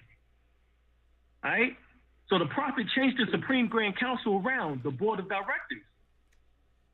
Okay? And so you'll see these things taking place when you start doing more research and study. And so we see that the Supreme Grand Sheikh Emily Ill also spoke on Kirkman Bey's portrayal and turned members against him in another letter in 1929. All right? Okay. And Supreme Grand Sheikh Emily Ill mentioned that he was the keys to Kirkman Bey. Yeah, and he as a Grand Visor of the Moorish Science Temple of America Incorporated, right? Right, but that was as a temple custodian security. Okay. And that was if and when Emily Ill had to leave on temple business, as Emily Ill stated. Now, he stated this: the Prophet Noble Drew Ali said to me, I find all of them want to sit in my seat, but at my absence, this is your station. Then when you leave, lock the desk and put the key in your pocket. Everyone wants to sit there because this is where the money is. But I know who I want to sit there, and I know who I want to handle my money. If I leave at the time, give the keys to Kirkman Bey until you return. But Kirkman Bey, Moors, the ink, always leave out the until you return part of the Prophet's instructions. He told Emily Ill to give the keys back to Kirkman Bey upon his return. Just that. Kirkman be appointed as successor by Emily Ill, but he wasn't, but it wasn't due to his betrayal. This is what it said. It says, "Be faithful to thy trust, and deceive not the man who relieth upon thee. Be assured, it is less evil in the sight of Allah to steal than to betray." All right, this is the Holy Quran, Circle 7. Okay. All right. Now, this is also what we know is that Claude Green worked for Julius Rosewall, a Jewish philanthropist who funded the purchase of Unity Hall.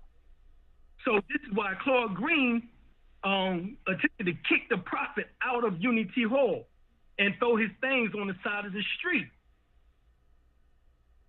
Okay? So this is just some of the things that was taking place. You had an individual by the name of Ira Johnson Bey, nicknamed the Hammer, from Pennsylvania, and others, all right, who was sent to quell the rebellion. You know, these betrayers. And allegedly, after meeting Ira Johnson Bey and the others with the Prophet about this, Ira Johnson Bey took it upon himself to remove the problem, called the bad tooth altogether. Now, it is said that Prophet Noble Drew Ali said, look, I got a bad tooth that need to be removed. Ira Johnson Bey and 3 other members paid Claude Green Bey a visit on March 21st, 1929, and there was a fight. And Claude Green Bey was stabbed multiple times on the 2nd floor of Unity Hall, which was at the time located at 3140 Indiana Avenue, Chicago, Illinois, and he was shot, all right? Shot by Ira Johnson Bey, and his dead body was in the alley behind Unity Hall, all right? Later, Brother Smalls Bey admitted that it was Ira Johnson Bey that had done the shooting to the police. All right? So this is now where we find the Prophet Noble Drew Ali get, you know, after he returns from his trip, he gets locked up for 2 weeks and then have to post bail. All right? Because of what Ira Johnson did. Ira Johnson Bey did. All right? Yeah. Can you hear me? I can hear you. Yeah, I can hear you. I was getting talked to the studio. I'm following you, man. I'm following you. Yes, I'm with you. Go ahead, brother. I missed. If you could ask me a question, I didn't hear what the question was because I was talking to somebody over here that got distracted. Go ahead. No, I was just asking, can you hear me? All right, so yes. then we found out that on March 22nd, we find out that shots was also fired at James Lomax Bay, and that's what made him want to get the hell up out of Dodge. On Temple number 4, right? After a meeting at Temple number 4, right? At Temple number 4, that's right. And supposedly, that was Ira Johnson Bay again, who said to have been seen outside of at the local phone. And those were followers. Those were followers of Lomax Bay, and they were loyal to the Prophet, right? That's right. Exactly. And it got out of control, and there was a police that came, and there was a clash. There was a full riot breakout, and 2 police officers and 2 Moors got hurt badly. Stone Bay and Z Low Bay. Stone Bay and Low Bay. That's right. Low Bay. Exactly. So this is what took place.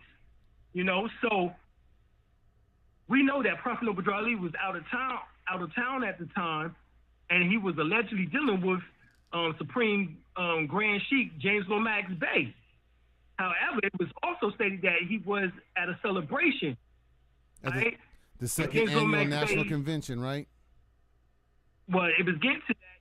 James Lomax Bay had also supported business manager Claude Green Bay attempted to coup, as the coup. Okay. But this is he was chastised via the letter by the Prophet prior to, all right, which I read a little bit earlier. And then, of course, he ends up fleeing to Turkey and then to Egypt, and he comes back and he forms, the Adinu Alahi Universal Arabic Association, a Sunni organization. All right, and you'll see him and a couple more in the picture with fezzes on. All right. The picture was shown earlier. And you can get this from a book, The Resurrection, Moor Science Temple of America, Inc. The Truth, Be Yourself and Not Somebody Else. The Resurrection, right? The Resurrection. Say that book again, brother. The Resurrection. Right, the Resurrection, Moor Science Temple of America, Inc. The Truth, Be Yourself and Not Someone Else. All right. And Kudjo's got a book too. Go ahead, brother. And Right. And also there's another book called The Sacred Drift, Essays on the Margins of Islam by Peter Lambert Wilson. Right? And he states that Timothy Dingle L. asserted that Prophet Noble Drew Ali really did order the death of Sheikh Claude Green, and he was fully justified to do so. Wow. Right? Timothy also went further, stating that Noble Drew Ali was arrested as he sat with his wife, Mary Drew Ali, the daughter of Grand Sheikh Foreman Bey, all right, and a member of his celebrating, of a group that his followers were celebrating. And the police arrested him and other members of the community on suspicion of having instigated the killing. All right, in other words, being accessory to homicide. So when the Prophet was questioned by authorities, he stated that he knew nothing about the hit squad or the murder, and allegedly he was beaten by the police and released on bond or bail pending an indictment. And while bail, Prophet Noble Drew Ali issued the following to the heads of all temples. He says, I, your prophet, do now write you a letter as a warning and appeal to your good judgment for the presence and to the future, that I am now in custody for your cause. It is all right, and it will, and is well for all who still believe in me and my Father God Allah. I have deemed all of you, and you shall be saved, all of you, even with me. I go to bat Monday, May 20th, before the grand jury. You are with me, be there. Hold on and keep the faith. Great shall be your reward. Remember my laws and love ye one another. Prefer not a stranger to your brother. Love and truth and peace, and I leave all. Peace from your Prophet Noble Drew Ali. Now this is in the book that you was holding up, the Moor Carabin, files. Yeah, in yeah. Volume 1 by Brother R. Edward L. All right. So during that time period, Prophet Noble Drew Ali promoted David Ford L, aka Master Farad Muhammad, even though the Nation Islam publicly denied it. He promoted him as the acting head. All right, as the acting head, Supreme Grand Chairman, in place of the Supreme Grand Sheikh Emily Ill. Right. For the time, because Emily Ill was getting death threats, and you know he was out of the limelight also. So who appointed him? Who appointed Farad Muhammad? Prophet Noble Drew Ali. Okay. And this is how later on, according to even to what Kudjo said, that later on he's known as Prophet Farad Muhammad. Because he was given the title, he was given that seat temporarily at that time by the Prophet. Okay, so what that was most definitely before September, correct? Before September 19th, correct? Because then we get Givens L saying that he's reincarnated Drew Ali. Go ahead, continue your story, man. Continue your story. Continue. Yeah, that was before. Yeah, this was before May. This is right after the killing of Claude Green. Okay, I'm listening. Right. Now, of course, we know that Prophet Noble Drew Ali passed on form, or veiled form, July the 20th, 1929. You know, and he was at his home at 3603 at 10:10 p.m. at the young age of 43. All right. Now, this was exactly a year after he incorporated or put forth the Moorish Science Temple of America from the Moorish Temple of Science, which was the Moorish Holy Temple of Science officially of the world. He did that with the 1099. Right, he did it on the 1099. So this was exactly a year after that. All right, so July the 20th, 1928 is when officially they came together and said they're going to form the Moorish Science Temple of America. And then here it is, a year later, on date, he veils the form. So what we figure out is that based on the beating that the police gave him, we speculate that he had to have been poisoned. And there were certain individuals that was in that room at the time. This is a huge conversation. Over these individuals, because it was speculated that, like I said, the prophet was poisoned. And the Claude, Dr. Clarence Payne L was there. Right? Okay, yes. Dr. Clarence Payne L. Right? Right? That was one. Now, this is what Brother Todd said. He says, no, that Noble Drew Ali was abused and beaten, then eventually released in the hands of a waiting, disingenuous traders, Moors, and other subversives who had formerly infiltrated the Moorish Science Temple of America and who was secretly working to undermine the Moorish Divine and National Movement at the behest of President of J. Edgar Hoover, of the FBI, or the head of the FBI, who much later, of course, connected much later with the CIA, which of course formed the COINTELPRO, as we see within the 60s. All right, so take note that a death certificate was issued with the instance of Noble Drew Ali veiling his form, and the date is July 20th, 1929. So you had the doctor, Clarence Payne L., but you also had his son, the attorney, Aaron Payne L.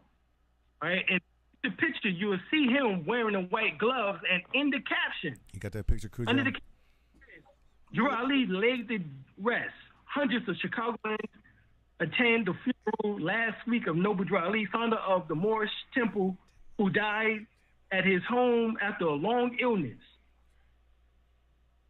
Okay, now how long is this illness? He was only locked up for 2 weeks. Long illness.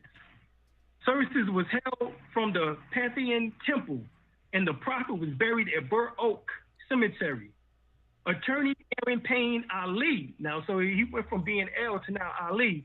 Okay, we got about 5 more minutes. We got 5 more minutes of the story, so we can answer. Some of the things. So go ahead. You're on point, brother. Love this history, man. This is the most important conversation we have. So this is what it's saying. So it says Attorney Aaron Payne Ali, wearing the white gloves at left, became the new head of the society. Okay, so this is what we're seeing, right? And of course, as an adept, but he was not a sheik, Aaron Payne. All right. It said I don't know how he can be an adept, but he was never a sheik to even get that position. It wasn't possible. You had to be made a sheik, as well as an adept. After you become an adept, you have to be made a sheik. All right. So we know that was already some fishy thing going on. And then we find out, of course, that Charles Kirkman, a.k.a. Kirkman Bey, was kidnapped. He was kidnapped by Jackson Bey and Williamson L. At the head of Ira Johnson Bey, who was arrested after the shootout with the police. Over 1,000 police officers surrounded their home. Dang. Kudjo wants to interject something, but Mila L. Strengthened his position, nominated Charles Kirkman Bey as Grand Advisor of the Moorish Science Temple of America Incorporated. This nomination would make Kirkman Bey second in command behind Mila L. And a number of delegates flatly rejected this nomination, according to this document I have here. Let's continue your story. Right. We got a couple more minutes. What do you want to say, Kudjo? What do you want to say, brother? No, I just wanted to add in with regard to Noble Drew Ali passing and the picture with the Drew Ali laid to rest. Also remember that the death certificate said Noble Drew Ali died of a sickness. Oh. But how would Noble Drew Ali die of a sickness that he had the remedies to cure? Not something that anywhere on that end. So from this, because I want to spend the last few minutes answering the questions of our audience. But from this, my brother, so from this, we see, I'm reading this documents that I got here from that book I held up, that we see Payne in the ass, and so forth, help to Payne L's, had to, had something going on where there's more issues going on with them and Davis L. Bey, Mosby Bey, Johnson Bey, and Gibson Bey. There's more issues that go on.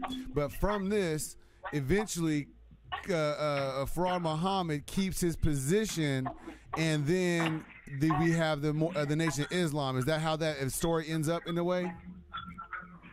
Well, they run him out of Chicago. Okay. Because they didn't want him being in that position, and then of course they begin to exalt Charles Kirkman Bey into that position.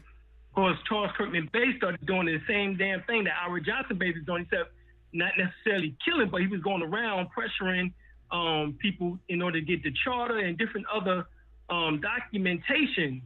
They went to Aaron Payne L., who did walk out of that 29 convention with the charter, right? So allegedly that charter is now in the hands of Supreme Grand Sheik Braswell Bey.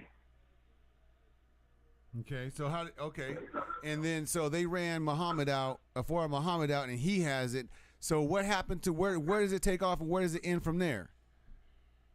Well, Aaron Payne L., he became the Supreme Business Manager. Okay. As well, he was. So what happened was that he's the one who, like I said, took the MSTA charter with him.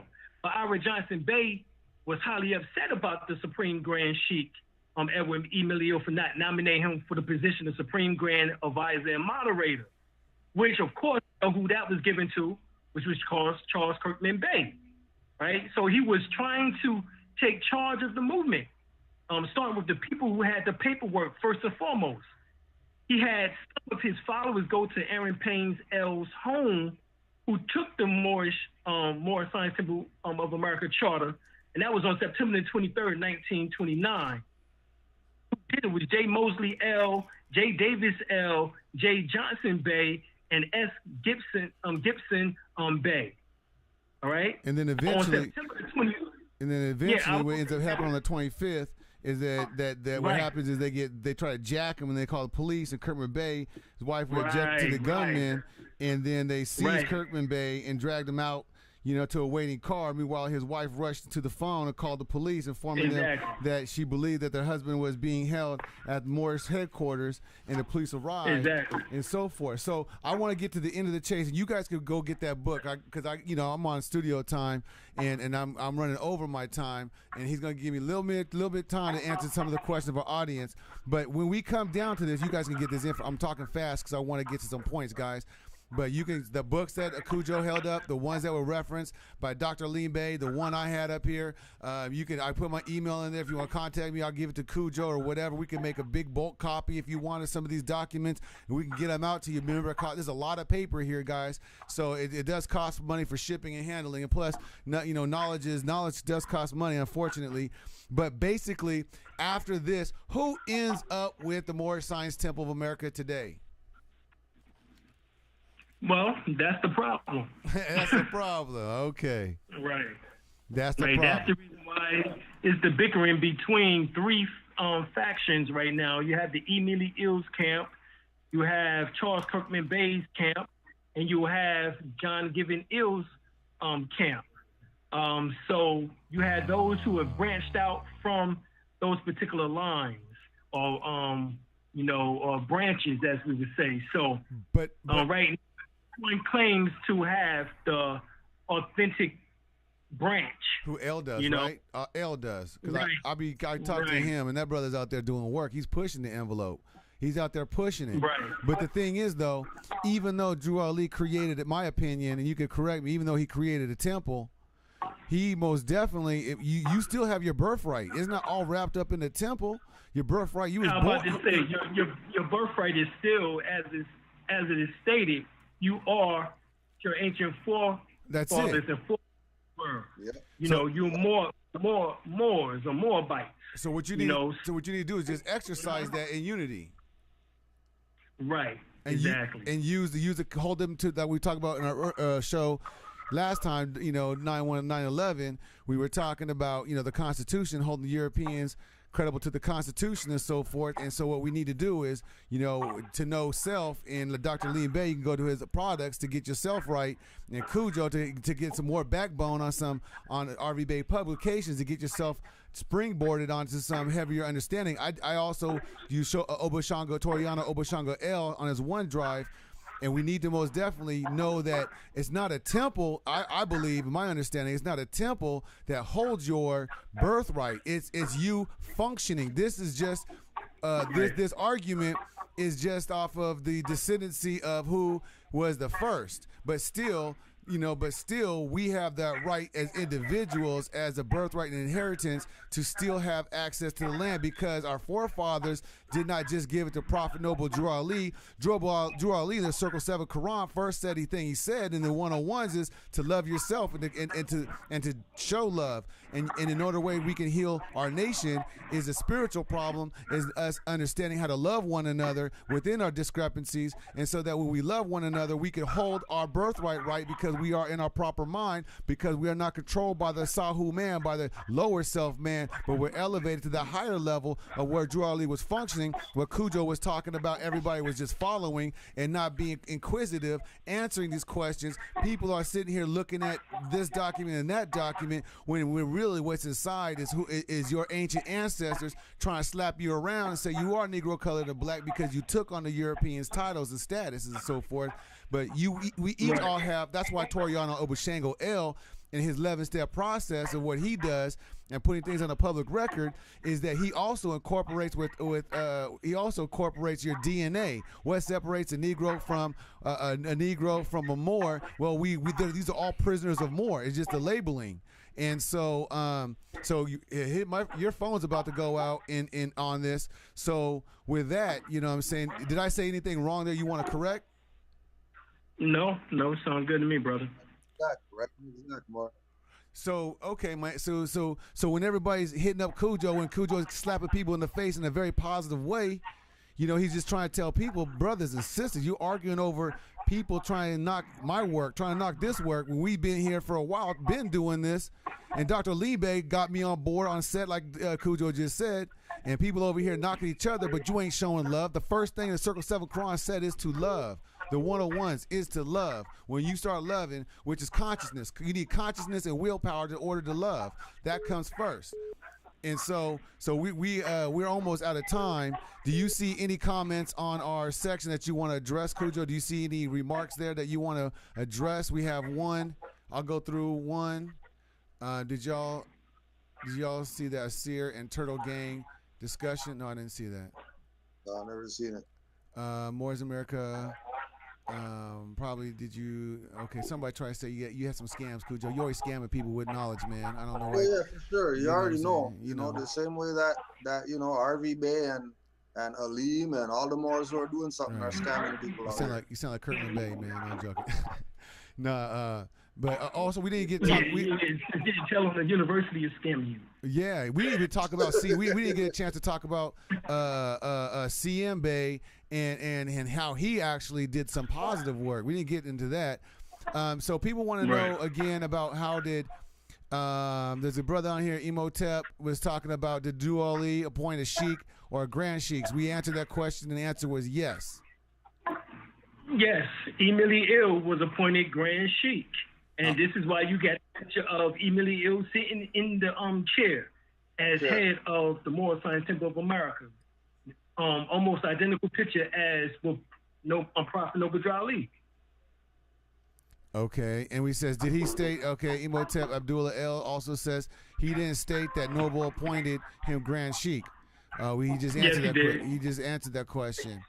Hold on a second. Let me read what this is. Emily Ill said, I joined the movement January the 1st, 1927, and on June 1st, 1927, I was approved of and appointed by the Prophet Noble Ali as the first assistant chairman of the Moorish Science Temple of America.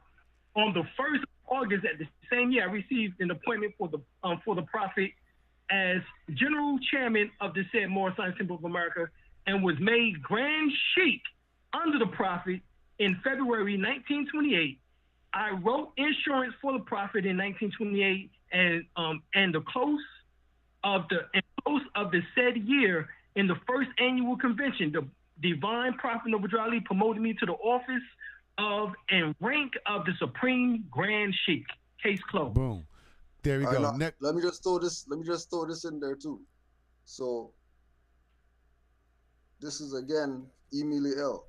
Islam, Brother C. Kirkman Bay. This is to notify you that the above named organization, Moorish Science Temple of America, in convention September 15th to 20th, rescinded by voting out the mistake made by the second annual convention 1929. And in doing so, you hold your membership role as when our Prophet was here. And we hope you will still cooperate with the organization under the 5 principles. We hope further that you will comply with this notice and govern yourself accordingly, as there is but one Supreme Grand Advisor in the Moorish Science Temple of America, that being Noble Drew Ali, and anyone else attempting to be from now on is assuming authority of himself and is liable of penalties of the law. This is you see. And then also, we also answered the question. Go ahead, get ready to get your thoughts together. I'm gonna address something while you get your thoughts together in response to that. Did Noble Drew Ali incorporate Moorish Science Temple of America or Moorish Holy Temple of Science? It was both, wasn't it?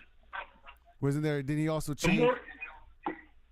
Right. The Moorish Temple of Science was incorporated in 1925-26. Yes. And of course, 3 years later, was the Moorish Science Temple of America. So, boom. Why it was necessary to change or to make that change was because he wanted to put us under a religious action. So under religious protection. Mm-hmm. So, okay, we got to get going here, but I tell me if I'm going to say something, you correct me, elders, if I'm wrong. We can't get to everybody's comments. You can see the comments as you play the video. It stated that not noble draw. Okay, whatever. Yeah, brother Nasser, let me put this out there. Go ahead, brother. Check this, right? Check this. Imhotep Abdullah L. What branch are you from? He used to be the brother who was on my show.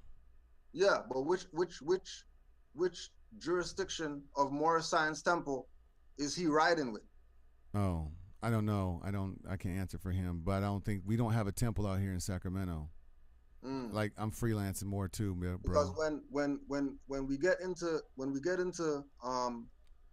this thing of show me Noble Drew Ali's words where he said that, we could say that about every book out here. If you never seen them put the pen to the paper, you can't say that Ivan Van Sertima wrote his books. Could be a ghostwriter. It could be a ghostwriter if you want to play that game, but let's not play that. Let's recognize like when the Mufti put his hand on the Moor's shoulder, recognize that these are your officials talking to you. Recognize that like we said, there's a history of this. That if you have the Mukarrabin files, if you right here know Moors in the Moorish Science Temple of America that are sincere, they'll show you documents. Brother Alim just read letters. He's Moorish Holy Temple of Science. Why wouldn't he have the letters? Why would he have fabricated letters of what Noble Drew Ali said? Or what Emily L said? He's I don't know. He's been breaking it down. We have to go, and I'm gonna say, correct me if I'm wrong, brothers. Correct me if I'm wrong, and I'm gonna give you. Then we're gonna give you guys get your shots out and your handles, and we're out. Correct me if I'm wrong, and trying to wrap this show up because we got to go over my studio time. Now, like I said, you are the temple. The temple is between your brain. And if you're going to follow the incorporation or whatever, we have to, as America changed, it also changed on how it does things like, UCCs and so forth, the commercial codes and statutes and codes. So too has a Moorish Science Temple, as well as how we've had to learn how to function over a period of time, have had to adapt in order to engage and to do commerce and to do business as a society. And it's not an organization that is the nation. The people are the nation. If you are a Am, which is in Hebrew, a people are the nation. The people are the government. And if you are the people, you are the government, you are the nation, and you use these incorporations, you use these religious movements of a religion, which is a form of a church. You can function as a church, as a unity, like a corporation does, in order to make your political statement, to make your move. But you guys, you people are the nation, not the first temple, second temple, the 50, 100,000 temple, but you are the temple, you and your people, and how you organize and how you move. And your birthright is with you. No more can take your birthright or give you your birthright, but it's already been given from your ancestors. So this bickering back and forth is unnecessary, is as long as you get together and exercise your divine national law. Am I right or wrong? Islam. Can I get an essay on that, Dr. Alim Bey? That's one. Yeah, definitely. Mm-hmm. All right, so I was just trying to encapsulate that because what Kudjo was saying is I'm getting tired of hearing about this bickering. You know what I'm saying? This bickering about who has what, who has what. Because I know exactly. Sheik Love L is out there. He's doing it. He's out there pushing it. He's out there keeping it. I don't care if he's first, second, or third, but he's out there exercising it for our rights. So with that said, Dr. Alim Bey and Kudjo, I got to go. Give us our shots out and give us your last words. And, go ahead, brothers. Thank you, Dr. Alim Bey. Go ahead and give your shots out real quick, and we'll end it with you, Kudjo.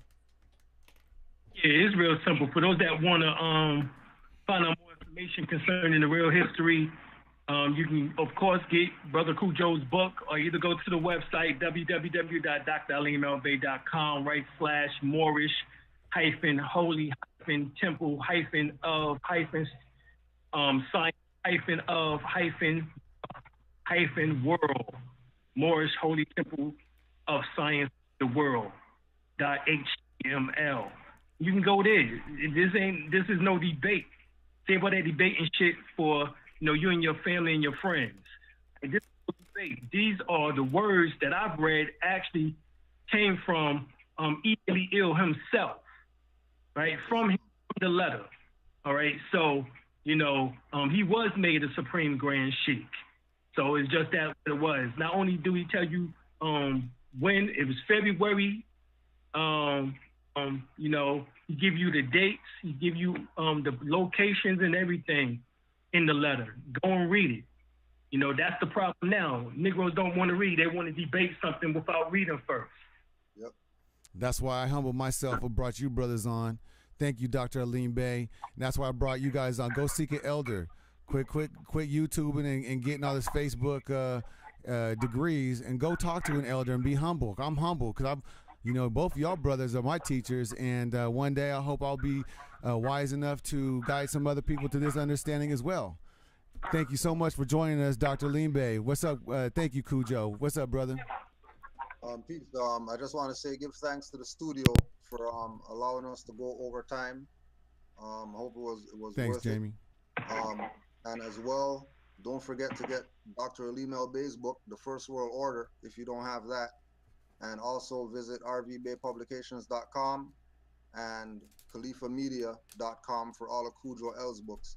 And one closing statement with regard to the Noble Drew Ali appointing sheiks and it being done with our authority on the 101 questionnaire. Always keep in mind that Noble Drew Ali told Moors at the bottom of the questionnaire, refer to Her's revised statute with regard to that filing of the 1010-595. And always remember that Noble Drew Ali told you enforce the Constitution. He never told you enforce statutes. Ashe. And I yield the floor. Islam.